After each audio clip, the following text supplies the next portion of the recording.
Esta es la parte 5 de El Secreto Revelado. Este estudio es consecutivo y tienes que ver el video anterior para entender precisamente este video, pues nos quedamos en que los apóstoles cometieron muchos errores y Pablo los acusa que eran de condenar y de ser judaizantes, de ir tras ritos de la ley, y eso mismo enseñaban. Apóyame con un like para seguir creando este contenido, que sea de bendición. Existe el libro Hechos de los Apóstoles, escrito por Lucas, aproximadamente en la segunda mitad del primer siglo, quizás entre los años 80 y 90. Este libro relata hechos, acontecimientos, lo que vivieron los apóstoles. No es un libro doctrinal, es un libro de anécdotas. El libro de Hechos en inglés es Actos, relatando los actos de los apóstoles, las grandes cosas que hicieron, pero también las cosas malas, sus errores. Viene a ser como un segundo evangelio de Lucas. Comencemos. Hubo un hecho poderoso en la Gran Comisión, en Juan 20 del 21 al 23. Entonces Jesús les dijo otra vez: paz a vosotros, como me envió el Padre, así también yo os envío. Y habiendo dicho esto, sopló y les dijo: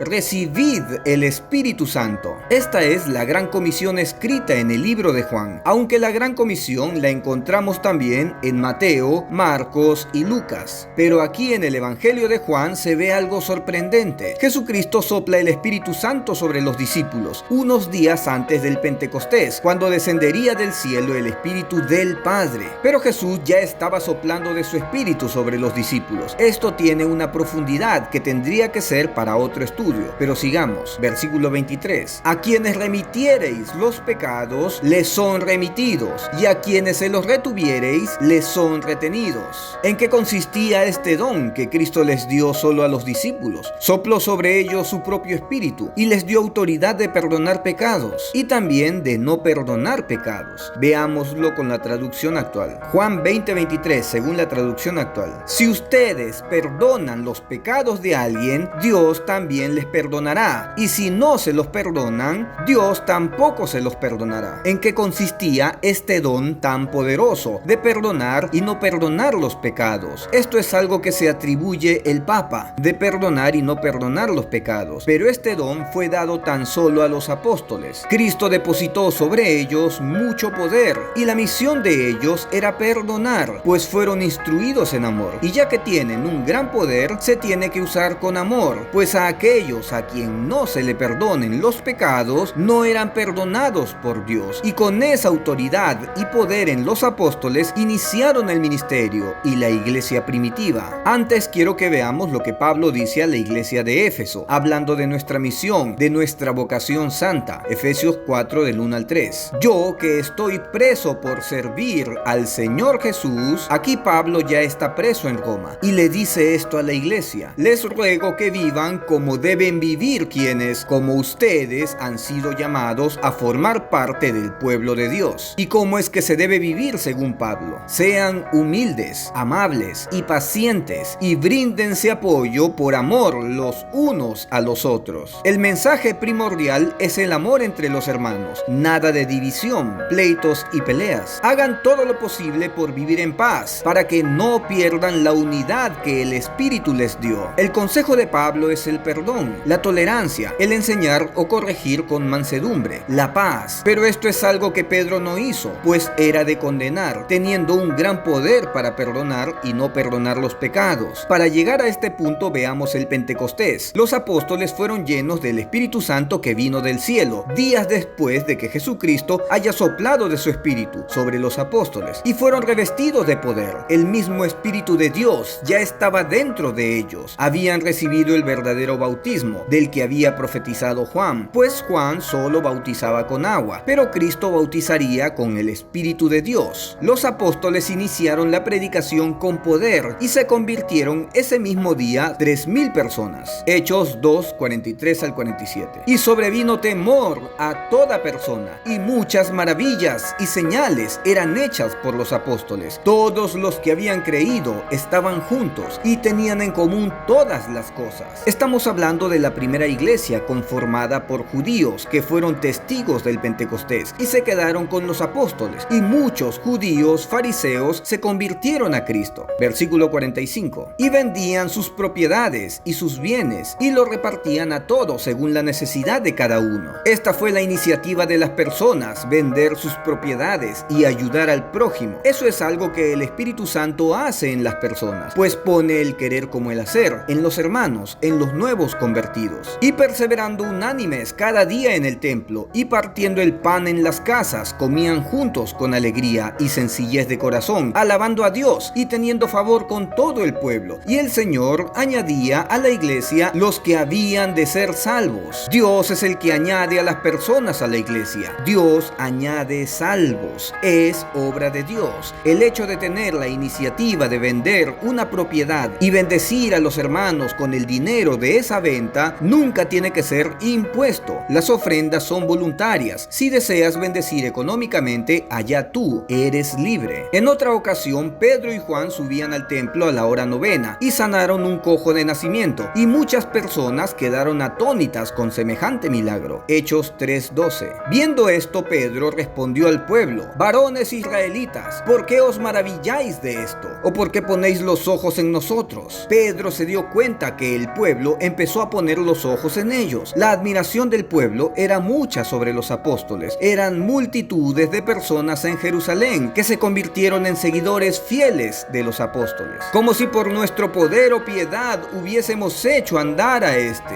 Pero verdaderamente Cristo les había dado este poder de sanidad sobre los apóstoles, y también poder de perdonar o no perdonar los pecados. Días siguientes en este camino de la predicación, Pedro y Juan fueron encarcelados. Hechos 4 del 1 al 4. Hablando ellos al pueblo, vinieron sobre ellos los sacerdotes con el jefe de la guardia del templo y los saduceos, resentidos de que enseñasen al pueblo y anunciasen en Jesús la resurrección de entre los muertos, y les echaron mano y los pusieron en la cárcel hasta el día siguiente, porque era ya tarde. Los encerraron hasta el día siguiente por la predicación de Cristo, pero ya eran personas de influencia, pues ya tenían miles de seguidores. Pero muchos de los que habían oído la palabra creyeron, y el número de los varones era como 5,000. 5,000 personas estaban en contra del encarcelamiento de Juan y Pedro, y el número de seguidores seguía aumentando. Cuando fueron libres al día siguiente, la multitud se alegró y se pusieron a orar y glorificaron a Dios. Hechos 4:31. Cuando hubieron orado, el lugar en que estaban congregados tembló, y todos fueron llenos del Espíritu Santo y hablaban con denuedo la palabra de Dios. Aquí hay un detalle que veremos en el siguiente video. Fueron llenos del Espíritu Santo sin necesidad de ser bautizados en agua. Fue tan solo por la predicación. Hechos 4 del 32 al 37. Y la multitud de los que habían creído era de un corazón y un alma, y ninguno decía ser suyo propio nada de lo que poseía, sino que tenían todas las cosas en común. El hecho de poner las cosas en común es obra de Dios, y es algo muy bueno. Esa es la doctrina de Cristo, el amar al prójimo, la caridad. Ese es el mandamiento de Cristo, y la única manera de sentir lo mismo es solo siendo llenos del Espíritu de Dios. Y con gran poder los apóstoles daban testimonio de la resurrección del Señor Jesús, y abundante gracia era sobre todos ellos. Así que no había entre ellos ningún necesitado, porque todos los que poseían heredades o casas las vendían y traían el precio de lo vendido. Casas, heredades, posesiones, todo era vendido. Esto ocurría en Jerusalén, y todo ese dinero era traído donde los apóstoles. Pero los seguidores empezaron a tomar otra actitud. La admiración sobre los apóstoles crecía mucho, y traían el precio de lo vendido y lo ponían a los pies de los apóstoles. Quiero que se fijen en este detalle, pues lo veremos repetitivamente. La admiración de multitudes era tan grande sobre los apóstoles que todas esas posesiones eran vendidas y era puesto a los pies de los apóstoles. Esta es una señal muy grande de admiración y de sujeción a los apóstoles, y se repartía a cada uno según su necesidad. Entonces José, a quien los apóstoles pusieron por sobrenombre Bernabé, que traducido es hijo de consolación, levita natural de Chipre, como tenía una heredad, la vendió y trajo el precio y lo puso a los pies de los apóstoles. Esta escena se repite. Traer el dinero de las posesiones para compartirlo con los demás, eso era hermoso para Dios, pues en eso consiste la doctrina de Cristo. Pero la admiración sobre los apóstoles iba más allá, tanto así que Bernabé también vendió sus posesiones y las puso a los pies de los apóstoles. Esto es algo que se ha visto en las iglesias de la prosperidad de este tiempo. tiempo. Esto podría torcer el corazón de cualquier predicador. Hechos 5, versículo 1. Pero cierto hombre llamado Ananías, con Safira su mujer, vendió una heredad y sustrajo el precio, sabiéndolo también su mujer, y trayendo solo una parte, la puso a los pies de los apóstoles. Llegamos a un caso delicado, el caso de Ananías y Safira. Ellos hicieron lo mismo, trajeron el dinero de sus posesiones y lo pusieron a los pies de los apóstoles. ¿Por qué motivo los apóstoles permitían esto?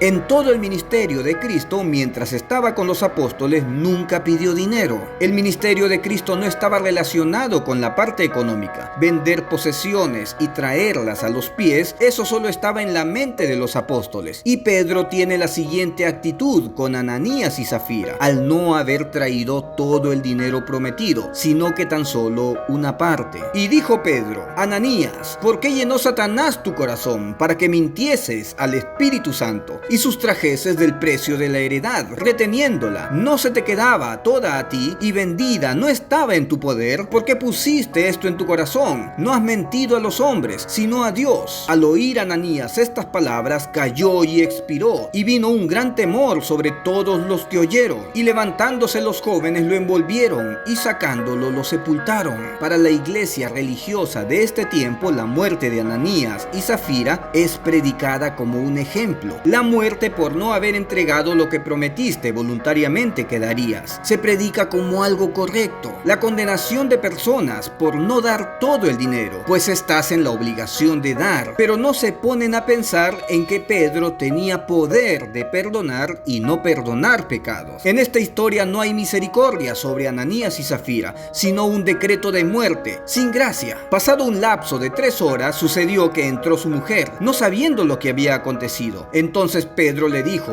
dime, ¿vendisteis en tanto la heredad? Y ella dijo: sí, en tanto. Y Pedro le dijo: ¿por qué convinisteis en tentar al Espíritu del Señor? He aquí a la puerta los pies de los que han sepultado a tu marido, y te sacarán a ti. Al instante ella cayó a los pies de él y expiró. Y cuando entraron los jóvenes, la hallaron muerta, y la sacaron y la sepultaron junto a su marido. Y vino gran temor sobre toda la iglesia y sobre todos los que oyeron estas cosas. Esta historia es impactante, pues está lejos de la misericordia, lejos de la doctrina de Cristo. Es un decreto de muerte por no haber traído todo el dinero que se dijo. No hay perdón, mansedumbre, misericordia, gracia, sino condenación. Por eso Pablo acusa a Pedro de condenar a las personas. En este punto del video te invito a meditar en lo que estaba atravesando esta iglesia. La doctrina de gracia vino con Pablo y la estableció Pablo por medio de sus cartas. Para terminar, veamos rápidamente la historia de Simón el Mago. Pedro y Juan viajaron a Samaria y se encontraron con Simón, un hombre que deseaba tener ese mismo poder que los apóstoles tenían. Simón el Mago ya había sido bautizado en agua en el nombre de Jesús por mano de Felipe y era un seguidor de Felipe, pero todos los que habían sido bautizados en agua no recibían al Espíritu Santo, sino que lo recibían por medio de la imposición de manos. Y Simón quería ese mismo poder y estaba dispuesto a participar económicamente, ya que todos participaban económicamente. Los apóstoles recibían dinero de las personas y permitían que ese dinero sea puesto a los pies, y Simón quería ser parte de eso. Hechos 8 del 18 al 24. Cuando vio Simón que por la imposición de las manos se daba el Espíritu Santo,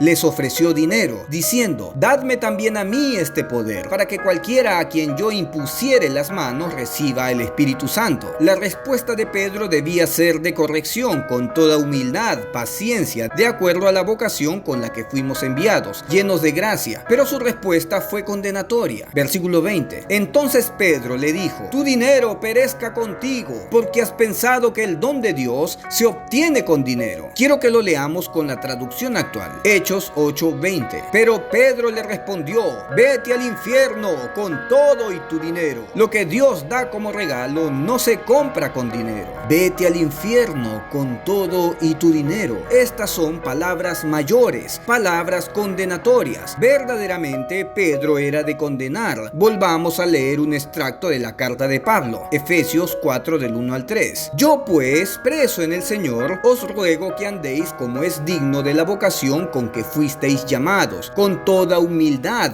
y mansedumbre, soportándoos con paciencia los unos a los otros en amor, solícitos en guardar la unidad del Espíritu en vínculo de paz. Esto es algo que Pedro no hizo con un seguidor de Felipe, pues Simón el mago ya había creído y había sido bautizado en el nombre de Jesús. Después de estas palabras de Pedro, Simón sabía que Pedro tenía autoridad y así como él dijo, se iba a hacer, pues había decretado muerte sobre Simón. Respondiendo entonces Simón dijo: rogad vosotros por mí al Señor, para que nada de esto que habéis dicho venga sobre mí. Pedro verdaderamente tenía el poder para perdonar y no perdonar pecados, para decretar muerte o vida, y también para sanar o no sanar. Esta autoridad fue dada por Cristo, pero Pedro experimenta un cambio. Pedro es corregido por Pablo. Pedro luego entiende que lo principal es la misericordia y el no hacer diferencia con nadie, el no condenar a las personas, y eso lo deja expresado en sus cartas. No te pierdas la parte 6 de este estudio, que sea de bendición. Si llegaste hasta aquí, apóyame con un like y compartiendo este video. Suscríbete para seguir recibiendo videos parecidos. Que Dios te bendiga.